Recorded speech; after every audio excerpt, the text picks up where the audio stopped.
আমরা দাবি করছি যারা এইসব কোর্টে বসে রাজনীতি করেছেন, দুর্নীতি করেছেন, আগামী এক সপ্তাহের মধ্যে তাদের অনুরোধ করব পদত্যাগ করার জন্য।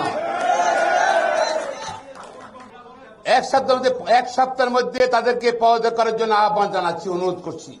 যদি না হন, না করেন, আমরা কিন্তু তাদের নাম বলে দেব। তাদের বিচারপতি থাকার কোনো অধিকার নাই সংসদের জন্য।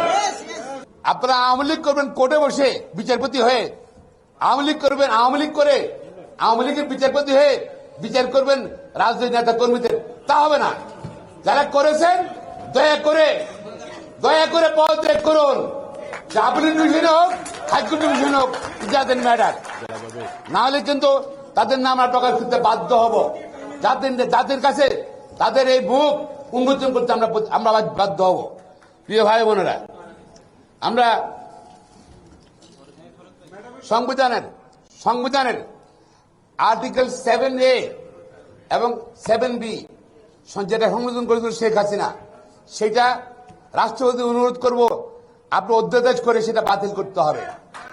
তাহলে অন্তর্বর্তীকালীন সরকারের পথটা সুগম হবে। বাংলাদেশের মানুষ, আইনজীবীরা, ছাত্র সমাজ কেউ কিন্তু জরুরি অবস্থা চায় না। আমরা চাই না যে আবার নতুন করে মইনুল আহমেদ। আমরা প্রিয় ভাই বোনরা, মুক্তিযোদ্ধার তালিকা, এ আওয়ামী লীগ 16 বছর ক্ষমতা আছে, তারা এখনো মুক্তিযোদ্ধার তালিকা করা হয়নি, কিন্তু মুক্তিযোদ্ধার সার্টিফিকেট দিয়ে তাদের সন্তানকে চাকরি, নাতিনের চাকরি দেওয়া হয়েছে।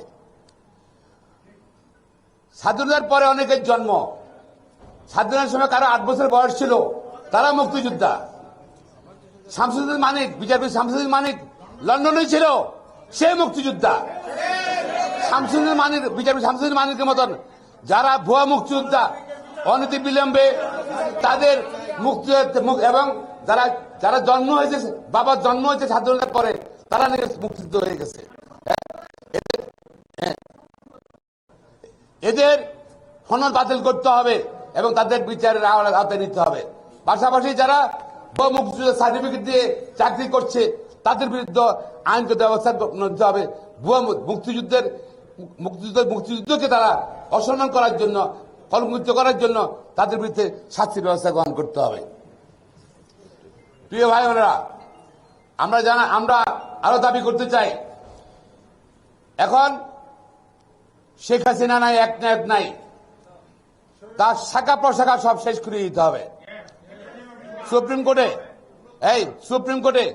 অ্যাটর্নি অফিসের কর্মকর্তা সকলকে পরিবর্তন করতে হবে এবং জেলা পর্যায়ে প্রসিকিউশন যারা পিপি যারা আছে, জিপি সহ এপিপি যারা আছে, তাদেরকে অনতিবিলম্বে বাতিল করতে হবে আগামী 2 সপ্তাহের মধ্যে।